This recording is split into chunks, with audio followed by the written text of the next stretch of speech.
Good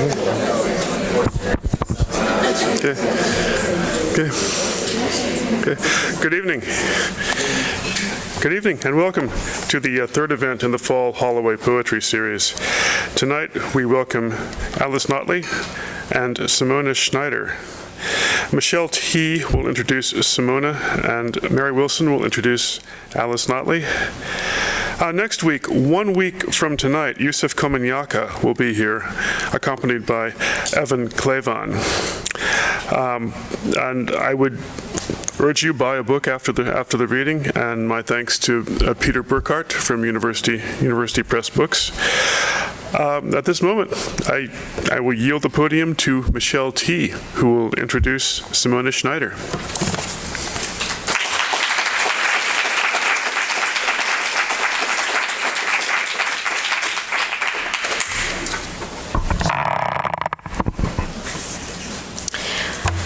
Because so many of Simona's poems are lyrics of itinerance, it is perhaps fitting to begin by telling you where she's recently been. Shortly after 9/11, she left New York for Morocco, where she helped to open an art house cinematheque in an old Bollywood theater that was then being auctioned off.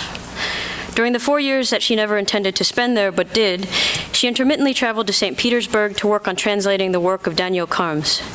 She has bartended in Alaska, worked on a vineyard in Italy, and she passed the summer in Damascus just weeks before the revolution broke out. And today, we find her here among us in Berkeley, where she is a doctoral candidate of comparative literature, studying Russian, English, and Arabic poetry, as well as film. Simona is a person who makes me wish that there were some word like polyglot to designate fluency with different artistic mediums. Her work discloses to us a zone of convergence between word and moving image. In a poem called Equinox, she does to Pasolini what Williams did to Bruegel. By reading her, in other words, we are able to see the film anew. Her lines are less like containers of thought than strange vehicles of transport that carry you on to the next vision that you will then pass by. As you will see, she has a rare gift for sending the poetic image on the move without such motion seeming like sheer restlessness. Sometimes the movement we track is a literal voyage, other times the flights of the mind. One thing I appreciate very much about her poems of Odyssey is that they are so adept in demurring from a romanticized ideal of travel. The danger of indulging too much in wistfulness is always undercut by a gentle-minded irony. In her poem, Promiscuity, a picturesque scene of a train trip across America is interrupted by the sight of a, quote, gas station to save our souls. Foregoing the epic, she depicts episodes of habitual transit, sometimes to quite comic effect, as in her meditation on Velcro while on the metro. I wanted to take a moment to mark how her roving sonic images are engaged with the visual arts. Simona has lately been preoccupied by two ideas. First, the double exposure, which renders visible the co-presence of different times in a single photograph. And second, Eisenstein's interest in the contrapuntal composition of sound and image. She mentioned that with respect to montage, she wants to emphasize that each image has its own possibilities, even if limited by the next. I find that her poems seem less interested in producing a single melodious line than generating resonance between what is disparate. This practice of overlay is not limited to the orchestration of images, but also involves a coordination within her poetry of the 7 languages and literatures that she speaks. Tonight, she'll read for you some freshly written poetry, but you can find earlier works in the Brooklyn Rail, Bedouin, Coconut, the Columbia Review, and Kipar. Her translations, one of which includes a translation of Pushkin's resignation letter, have appeared in Harper's, The New Yorker, Aufgabe, and in a volume published by Ugly Duckling Press. But before I send us off to her, I wanted to share with you what she shared with me about how her study of Arabic literature has convinced her to return to meter. For her, one of the most compelling features of classical Arabic poetry is the rela, a poetic conceit which begins with someone crying at the ruins of something lost, a foregone love or a place, and then proceeds with the poet setting off across the desert toward a new site. In these migratory lyrics, rhythm takes primacy over place, and perhaps you will hear this as she reads.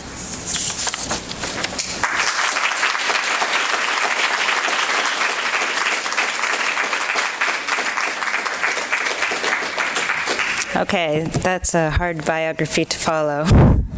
So I think I will start by reading another biography, which is an autobiography written by Daniel Harms, who is, as Michelle mentioned, somebody I've translated in the past. The translations are collected in a work called Today I Wrote Nothing. So now I will tell you how I was born, how I grew up, and how the first signs of genius manifested themselves in me. I was born twice. It happened like this. My dad was wed to my mom in 1902, but only at the end of 1905 did my parents bring me into this world, because Dad wished for his child to be born on New Year's Day without fail. Dad calculated that the conception must take place on April 1st, and only on that day rolled up to Mom with the proposition to conceive a child. The first time Dad rolled up to my mom was April 1st, 1903. Mom had been waiting for this moment for a long time and was awfully happy. But Dad evidently was in a joking mood and couldn't help but say, "April Fools." Mom got awfully upset and didn't let Dad near her that day. There was nothing to do but wait until the following year. In 1904, on April 1st, Dad weaseled up to Mom with the same proposition, but remembering the previous year's incident, Mom said that she didn't want to be made a fool of twice, and again, didn't let Dad near her. No matter how much Dad raged, it couldn't be helped, and only a year later, my dad was able to talk my mom into conceiving me.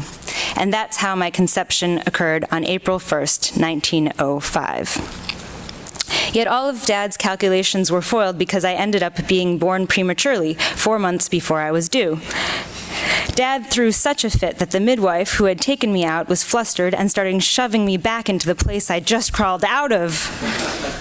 Witness to all this was a student who we knew from the Military Medical Academy who proclaimed that shoving me back in wouldn't work. Despite the words of the student, they shoved me in after all. But as it turned out, though they really did shove me back in, they shoved me into the wrong place. Here began a terrible commotion. The birth mother cried, "Bring me my baby," and the reply, "Your child," they say, "is inside of you." "What?" says the birth mother. "How can the child be inside me when I just gave birth to it?"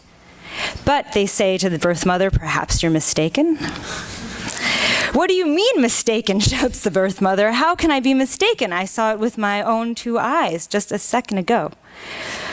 The child was lying right there on the sheet. "This is true," comes the reply, "but maybe he crawled in somewhere." In short, they just didn't know what to say. And the birth mother keeps making a ruckus and demanding her baby. They had to call an experienced doctor. The experienced doctor examined the birth mother and threw up his hands. But then he thought of something and gave the birth mother a good-sized helping of English salts. The birth mother made a bowel movement, and that's how I came into the world for the second time. At that point, my dad flew into another fit of rage, saying something like, "What? You call this a birth?" And we went on to say it's not even a person yet, more like halfway to a fetus, and that it should either be shoved back in or else put in an incubator. And so they put me in an incubator. September 25th, 1935. Okay, so I will be reading mostly things written between this summer and now. And this summer I was in St. Petersburg, so I will read an anecdote, perhaps for Harms and also for collaborations with translators. Okay, this is called Chereslo. One knows not what it is. One knows but can't explain. The graduate student is sure it is one of the 2 soft cushions of the buttocks. In other words, it is a buttock. The one who knows but cannot describe it insists that the graduate student cannot be so sure. It is not an idea that can be so easily explained away. The foreign language speakers try to translate it, even though they are not sure what it means.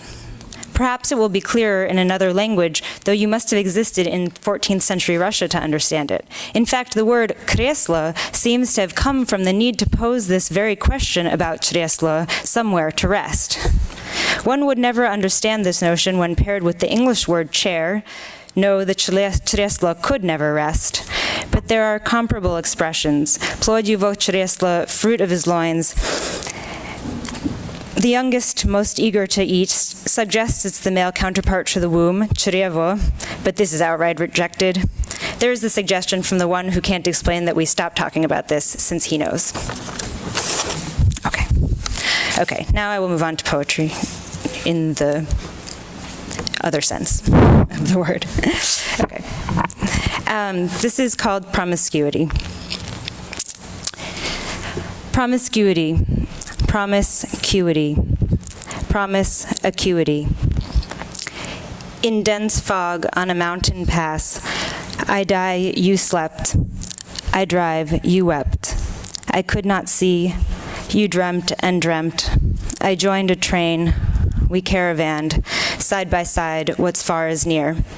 We might have met upon the last, breath a cloud and thought a sea, what holy grace acuity. We did that climb, not you nor I, and fixed our gaze upon the sky, which in the groundswell did appear, so close and far, so far and near.